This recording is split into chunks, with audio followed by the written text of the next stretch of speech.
Welcome to the Starzology Astrology Podcast. I am your host, Alison Price, and I'm here with my good friend and co-host, Arwynne O'Neill. Hello, Alison. It's great to be here. It's so nice to have you again. So in this episode, we're going to be talking about bundle charts. Yeah. So bundle charts refers to the actual shape of the chart. Yeah. The shape that the planets make within the chart, any shape actually, but we're specifically talking about the bundle chart because we've got one that's unfolding during April and May. Yeah. So the specifications to have the definition, I should say, for a bundle chart is that all the planets have to be within a trine. Yeah. So, and the planets we're counting is we're going from the Sun up to Pluto. We're discounting Chiron, the nodes, anything else, Eris, and all of those things, because really you want a quality count, not a quantity count. Yeah. So when we look at the chart, and the chart I'm actually referencing is for May the 7th, 2024, and that's on the blog post if you want to have a look at the actual chart. I'm not going to give you the details because during April and May, this bundle is in play for quite a long time, except when the moon sweeps around and then it creates a different shape altogether. Right.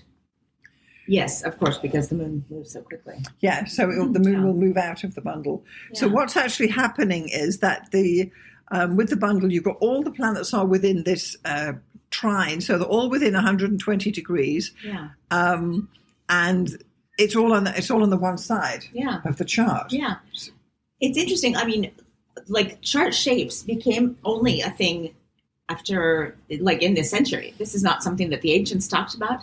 And Mark Edmund Jones is credited with like defining the 7 chart shapes. Yes. Which is super interesting because we tend to think of astrology concepts as being, from ancient times. Yeah. But there are certain things that are very modern concepts, and the chart shapes are one of them. I think it's very interesting when we've got modern astrologers coming up with newfangled ideas of how to interpret charts. For sure. I really do. Yeah. And, even people who are listening today, over to you, come up, bring your thoughts forward, whatever your research happens to be, because it's super interesting. Yeah, for sure. It's funny, too, because the names of them really do reflect when they came about. Like in the early 20th century, because bundle, bowl, bucket, locomotive, I mean, those are very early 20th century sounding names, you know? Well, what's it? Steampunk almost. Yeah. For sure. Yeah, so there are several different shapes, and we've just been looking, and the most common shape is the splash shape. Which I have, guilty as charged. A lot of people do have that because it's just basically you've got the planets all over the place, and then there are different shapes. We can go into those a bit later on maybe, but the bundle that we're talking about in April and May 2024 is a tight bundle, and you can only really have a bundle when all the outer planets are within that trine as well. Yeah. So during years when Neptune's up here and Pluto's over there and you're getting T-squares, you can't have a bundle. Right, absolutely. So would you say that this is the most rare of these? Yes. Yeah, neat, interesting. It is, and it only lasts for a while. It's been in place since April. Mm-hmm. So what it is, when we're looking at the chart, we're starting at Pluto, and that would be called the leading planet of this as the planets rise. So Pluto would be the leading planet of this bundle, and then it goes in the particular chart I'm talking about for May the 7th, then it goes Saturn, Neptune, Mars, Chiron, Mercury, Venus, Sun, Moon, Uranus, and Jupiter. Now, only last week, Jupiter conjoined Uranus, and prior to that, Uranus was the trailing planet, and it was actually a tighter bundle, but Jupiter swapped positions with Uranus, so now Jupiter, although it's still a bundle, because we're talking about it, Jupiter is now the trailing planet. Yeah. Interesting. So earlier in April, it was Pluto to Uranus, and Jupiter was tucked in. But now Jupiter's kind of pushing out, and I thought we've got to get this episode out while we've still got the bundle sitting there. So what we find too is that in this particular chart, that Pluto and Jupiter are actually trine, but they are less than, because of the orb, they're actually less than 120 degrees. So it's definitely a bundle. Interesting. Yeah. And as soon as Jupiter moves away and breaks away from that trine, it will no longer be a bundle. It then becomes a bowl, which is crazy. Yeah, totally. So it's a kind of an interesting pattern. And once Jupiter's moved away, we're not going to have a bundle for a long, long time because Jupiter is creating the inability for a bundle because it has to be within the trine, and the outers define these things. Right. Yeah, because the moon is just all over the place. Yeah, exactly. Yeah. Neat. So it's this particular bundle is lying over Aquarius, Pisces, Aries, and Taurus. So all the planets are all within 4 signs. Yeah. Now, admittedly, it's a good variation because you've got, fire, earth, air, and water, and it's kind of a good spread, but it's a concentrated spread. So generally with bundle charts, you've got this specialist. Right. And in this case, they're not all in the transpersonals. Some of them are in transpersonal and some are in personal. Yeah. But it's all kind of, it's all very concentrated. It's concentrated. Yeah. It really is. And it's bringing a focus at the moment in this particular chart. As the moon is moving through, where in this particular chart, Taurus has got 5 planets out of the 10. And so anyone born in the April and May that we're talking about is going to have this concentration of energy, particularly in Taurus, because 5 planets are there. Then we've got 3 in Aries, and then 2 in Pisces, and just Pluto in Aquarius. Yeah. And it's interesting. We talked about in a very recent podcast about the Jupiter-Uranus conjunction and the fact that it's in Taurus and how interesting that is as a generational marker, and the creativity and the innovation in Taurus realms, and anyone who is born with that aspect in their chart, it's huge. It really is huge. Really interesting bunch of stuff. It's a bundle of stuff. It's a bundle of planets bundling in. Yeah. And these tend to, as I say, they tend to produce specialists because you've got all this focus, particularly in May, on the Taurus, because the moon happens to be there too. So the point being that where Taurus is in your chart, you are going to get this whole stream of planets coming through because they're all bundling in that area, stimulating it by transit in your houses. Yeah, like a chain reaction. Yes. Like one thing setting off the next thing, setting off the next thing, setting off the next thing, like a bunch of fireworks going. Exactly. And because we look at it differently, we say, well, it's really going to be Taurus. So wherever Taurus and Aries lie in your chart or my chart, that's where the energy is actually going to be focused as the bundle becomes tighter. Right. So, for instance, these transits of this concentration of planets for me is in my 8th, 9th, 10th and 11th houses, right at the top of my chart. And that's where all the planets, all the transits are happening for me. Yeah. And they're all making a point of crossing my midheaven. Thank you very much. But so it's a lot more going out there than I have in many years. So interesting. Yeah. So in your chart, which houses is this concentration of planets for you? Right. Well, Taurus is on my 7th house cusp, and I've got Mars there. So it's really going through my 6th, 7th, and 8th houses. 6, 7, and 8 for you. So it's quite a tight concentration of stimulations of these areas. Yeah. Right? And I mean, like when you think about those house meetings, I've definitely been focusing a lot on work and a lot on my social life. I've had a lot of socializing going on, and it's only going to get more intense because the weather heats up and people want to go out and do things. And most of the people I know have birthdays between the, Taurus and Scorpio sort of months. It's all go. This is it. And the thing is, because in your particular case, say, for instance, you've got all these planets now, they're sitting in 6, 7, and 8. 5, 6, and 7. Oh, yeah. It's not like you're just saying, oh, I've got the sun in my 6th house. You've got 5 planets in your 6th house. Right. Bringing more attention, more focus. You're having to focus yourself on what you're doing at work, how you're communicating at work, what you're wearing to go to work, and whether you love what you're doing or not, and this and that. And there is a total focus on these areas. So it's actually quite interesting. Yeah.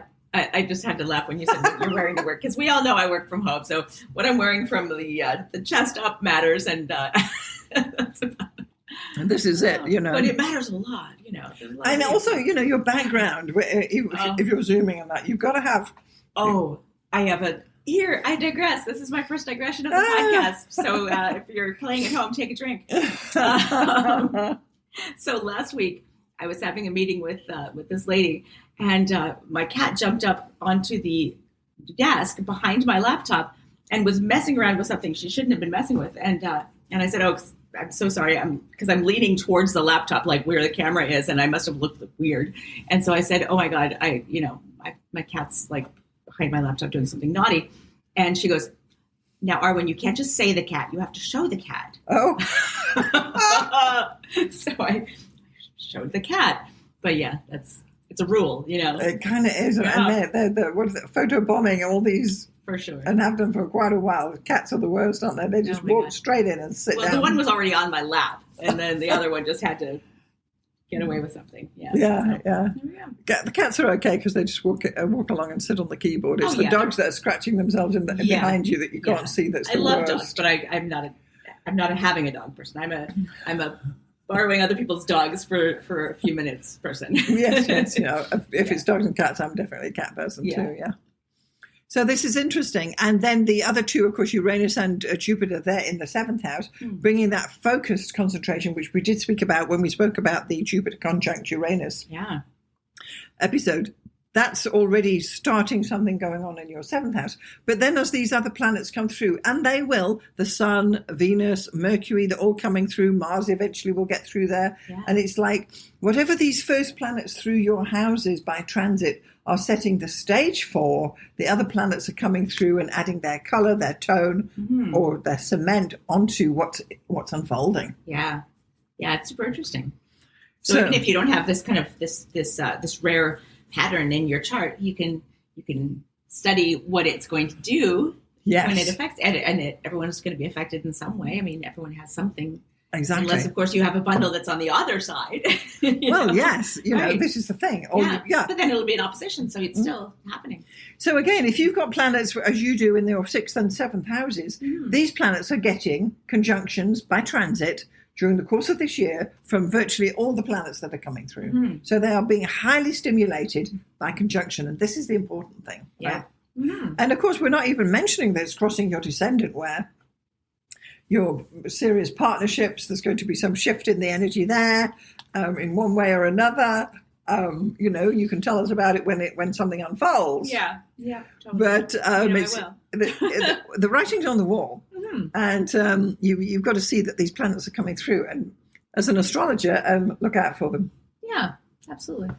So as we said earlier, Mark Edmund Jones, and he was an astrologer from the early 20th century. He was born in 1888, died in 1980, lived a nice, healthy 90-some years.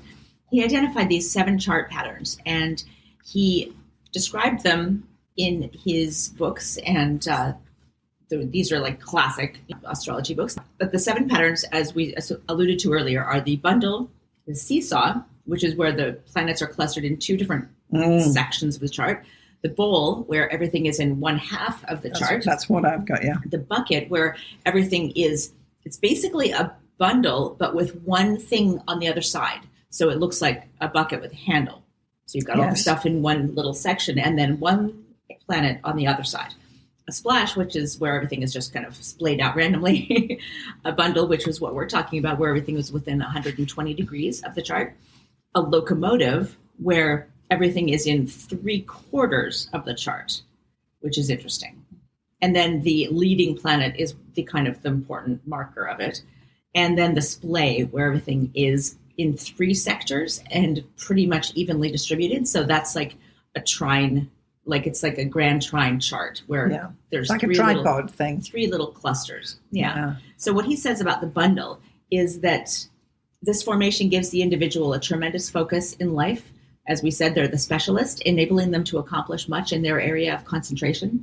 And a high concentration of planets produces a personality that's intense, unrelenting, and pursuing their personal interests with a great deal of fervor and success. So this often comes with a very, it's not, this person's, almost like laser focus. Like sometimes they can be too, focused on one thing, but and not have a lot of perspective. But I'm thinking that this would be really great for like some kind of an engineer or some sort of a like physicist or something like that. Doc Brown, I always think of for this one. Yeah, that's hilarious. Exactly. So deep concentration, persistence, and commitment and specialization in one particular area. They really are master of one thing and jack of nothing, or however you say that, the other way around. Yeah, it's interesting though, because when you have a bundle, you don't have all of their planets in like one element or one mode. That's right. So it's not like a grand trine thing where you could actually have a huge concentration in Earth, for example, and you really have a very obvious personality. Like this personality might seem like a kind of a fanatic and a specialist, but they wouldn't seem quite as one-sided as someone who's like got 9 out of 10 planets in Earth and maybe one thing in water or something. That's a good thing. Yeah. So maybe they're more, I don't know, more good at focusing their energies. Absolutely. Because they've got a little more variety. I mean, if you have three signs where all of your planets are, clustered, they're going to be very different. You're going to have maybe like Aquarius, Pisces, and Aries. Yeah. Like that's incredibly different, This is it. The trick is with the bundle that because the widest aspect you have is a trine, you will get squares, but there are no oppositions. Oh, that's interesting. So those challenges from outside, those external dilemmas and challenges from where you're projecting, they don't have any.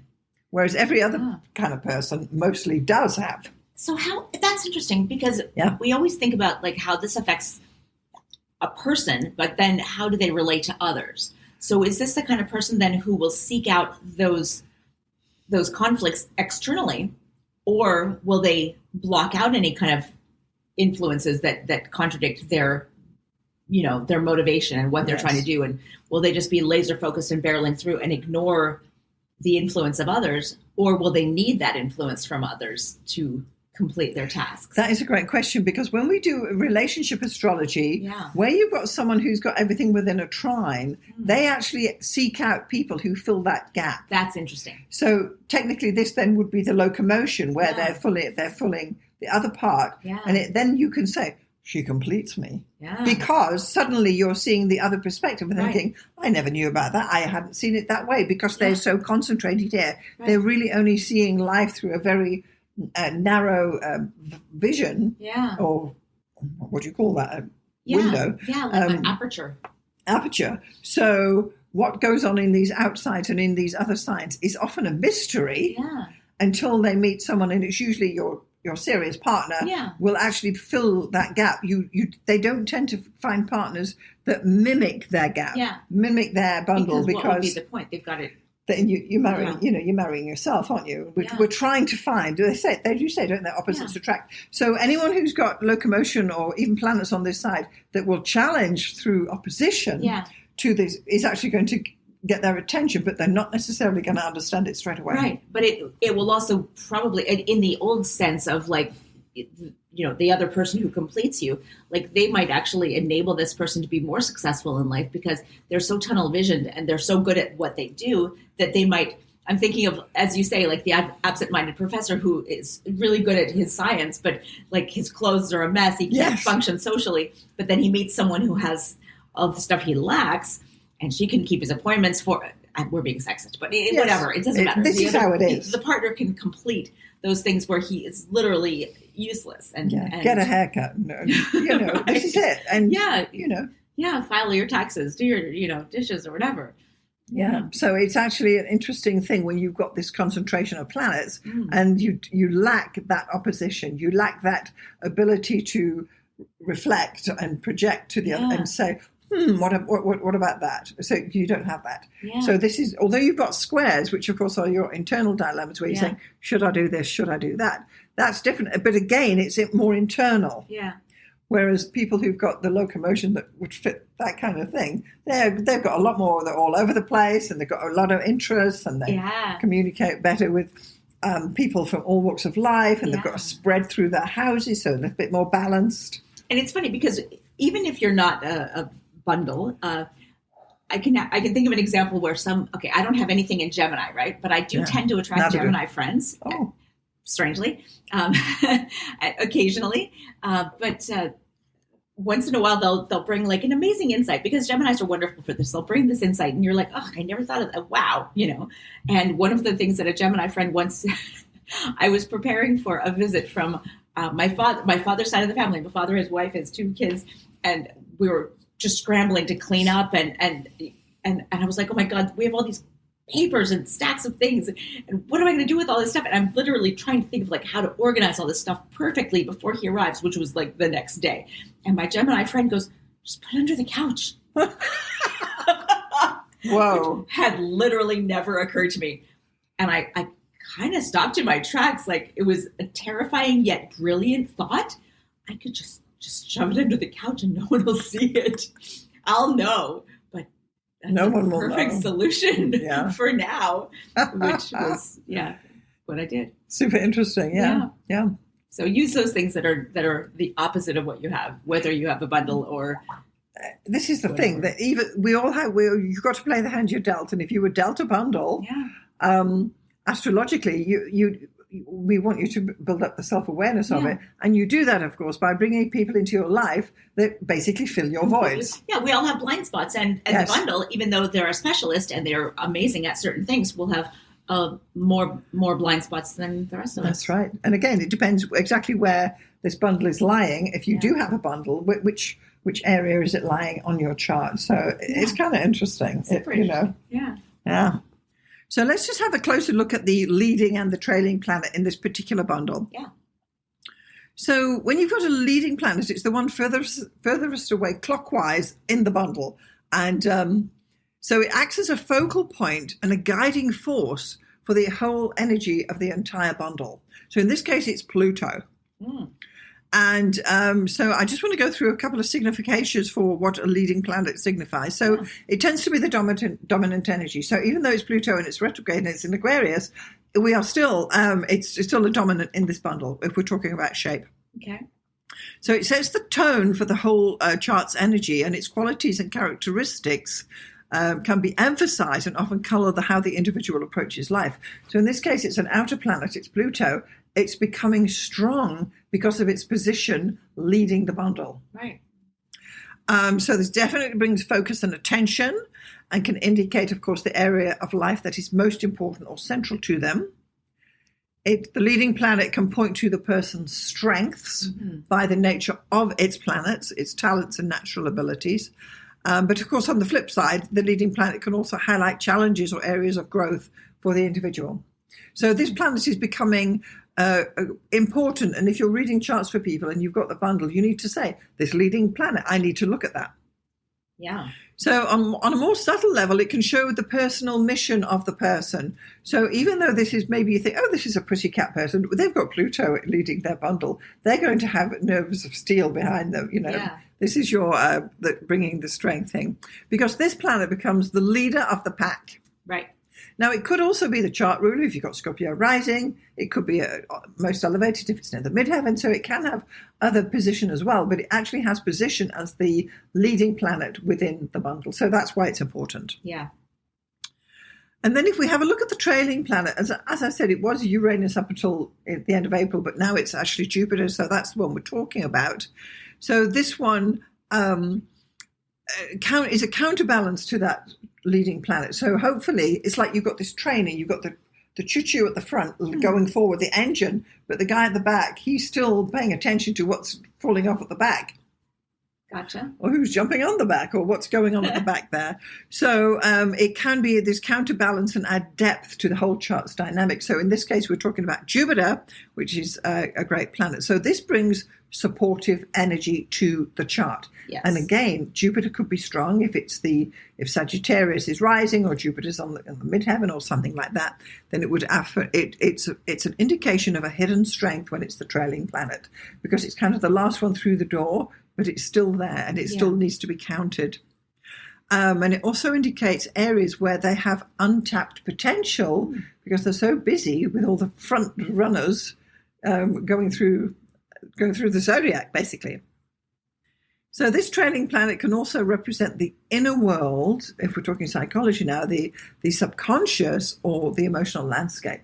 Okay. So where this is more an introverted side, whereas the leading planet is a more extroverted energy. Right.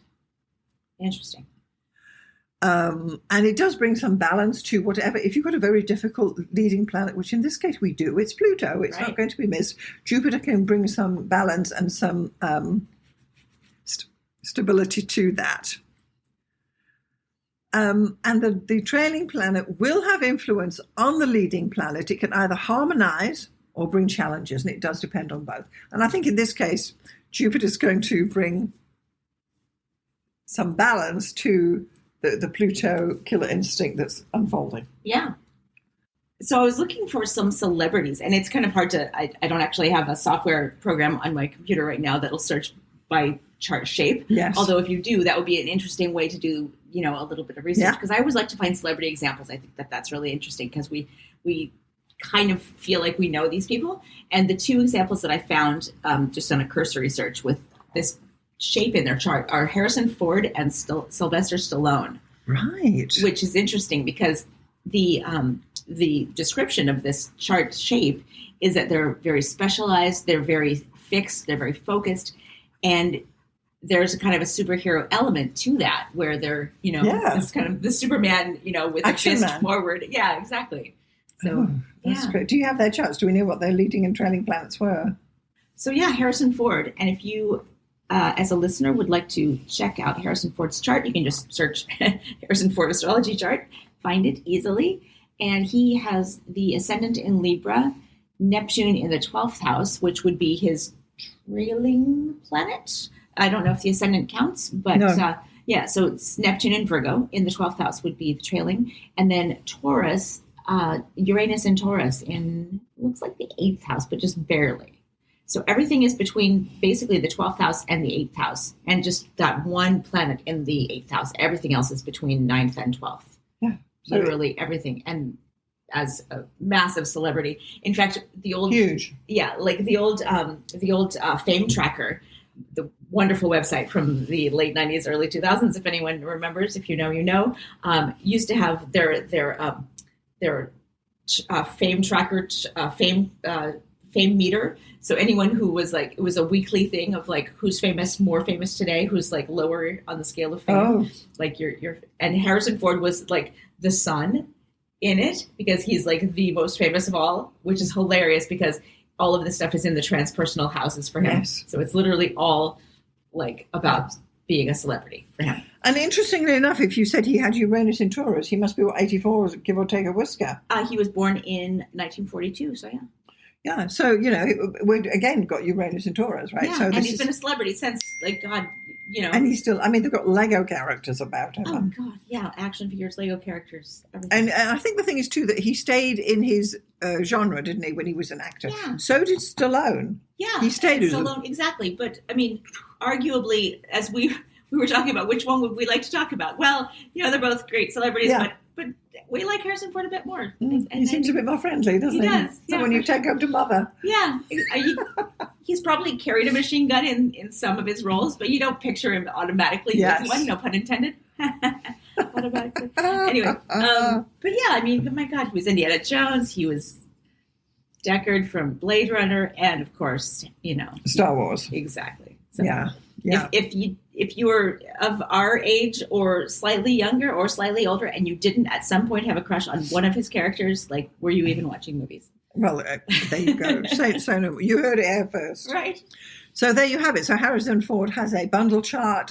Its leading planet is Uranus. Yeah. He came from nowhere, suddenly became famous. And honestly, his roles, I think, are those that you think, the guys like him because I think, oh, I could do that. I could run up a mountain and I could dash down a waterfall or whatever he's up to. And say something sexy and dashing and win all the girls' hearts. And exactly. Yeah. He's not a dangerous man. He's like, yeah. I mean, as Indiana Jones, he's like the smart guy, but also the adventure guy, but also the rakish, raffish, but not in a predatory way. Like this is it. And even his role as the archaeologist, he actually works in some dusty classroom in some university in some grubby little blazer with patches on his with sleeve. all of the girl students just staring at him like, I heart you. Yeah, with the eyelids.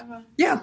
And then he goes off and does these amazing adventures, which we'd all love to do. Yes. So I think that really is what his appeal has been as well. And of course, what can I say? Uranus and Neptune. And he still lives on, doesn't he? Yeah. Absolutely. So that's a great example of a bundle chart. And anyone, of course, born the same week he was born would have the bundle too. Right. There are bundles that do occur but they don't come around all the time. So that's why we're talking about this one now for 2024. Yeah. Great. Yeah.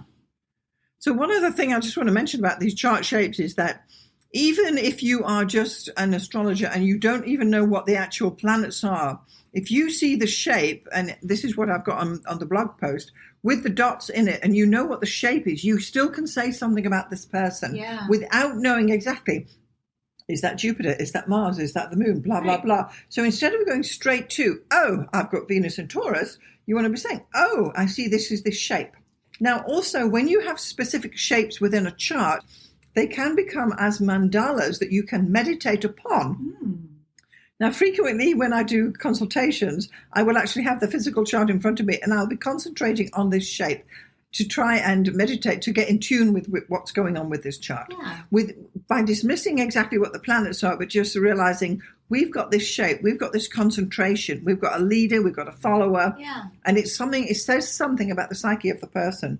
So you need to take a step back from rushing in to say, oh, Mars in Taurus or whatever. Yeah, without getting into the details. That is really neat. And actually, that is one of those things which, as we always say, we have a lot of planets in Virgo, so we're like, we want to focus on the details immediately and delineate all the stuff and all this. But that comes later. Exactly. And this Saracen 4 chart is such a great example because I never would have thought, if I had just seen like, oh, he's a Cancer with Libra rising, and I would have been like, I don't know. I can't really. But more importantly, when you see his chart, when you look at it, it automatically jumps out. That's the first thing you see is that everything is clustered into this little tiny quadrant. So it becomes as a mandala that you can say, well, this is the shape I'm concentrating on here. And that's the most important thing. When you see his chart, that's the first thing that will jump out at you is how clustered everything is into one little area.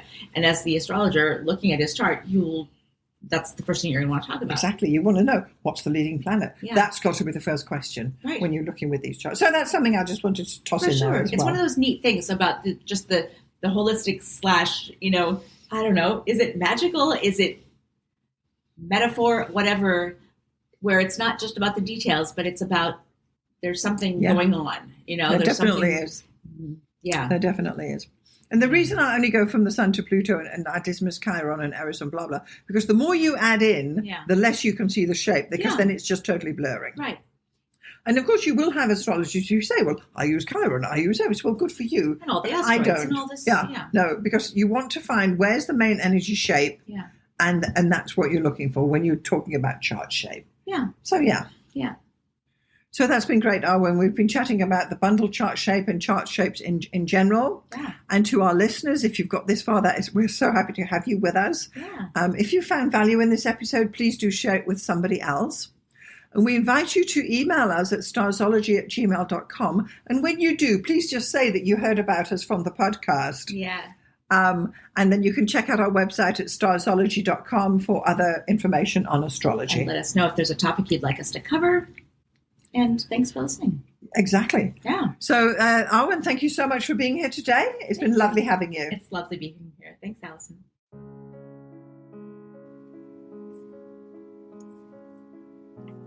Thanks so much for getting this far through the episode.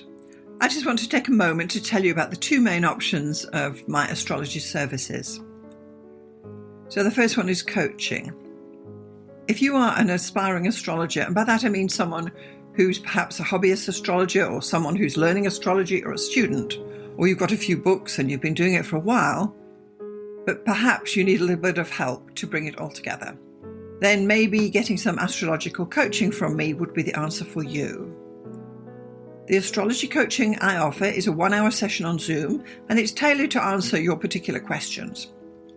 For example, if you have issues with natal chart readings, we can go there. Or if you're having problems working with your forecasting, we can go there.